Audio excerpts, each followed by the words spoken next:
Hello दोस्तों, नमस्ते प्रणाम। आप लोग कैसे हैं? आशा करता हूँ आप लोग अच्छे होंगे। आइए दोस्तों, आप लोगों के बीच में एक हमारी भाभी भोजपुरी सॉन्ग गा रही हैं, सुना रही हैं आप लोगों के बीच में। अच्छा लगे तो लाइक कमेंट कीजिए और वीडियो बन रही है दोस्तों, शेयर करिए। शेयर कीजिए।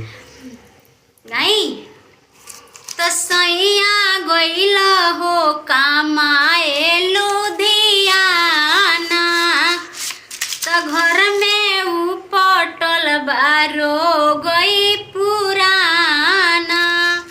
गहना गुड़ी रुपया पैसा बाट ले बाओ, बखरा में बाया गल काट ले बाहो देवरा, बखरा में बाया गल काट ले बा।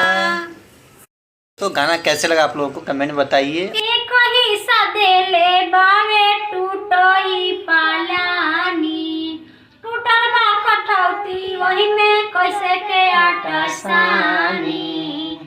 एक हिस्सा दे ले बावे टूटई पालानी, टूटल बा कठौती वही में कैसे के आटा सानी।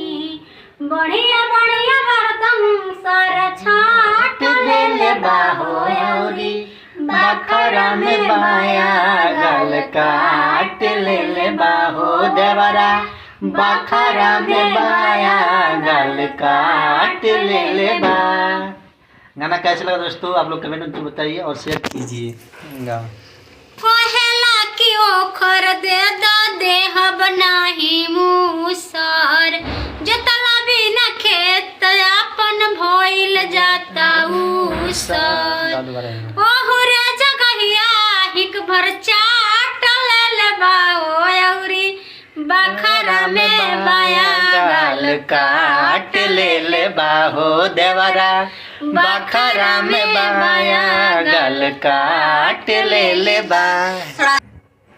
तो सैया गइला हो कमाए लुधियाना, सैया गइला हो कमाए लुधियाना, तो घर में ऊ पटल बारो गई पुराना। गहना गुड़िया रुपया पैसा बाट ले बाओ औरी, बखरा में बाया गल काट ले बाहो देवरा, बखरा में बाया गल काट ले बा। हेलो दोस्तों, गाना कैसे लगा आप लोगों को कमेंट में जरूर बताइए और वीडियो में आप लोग बनाइए दोस्तों।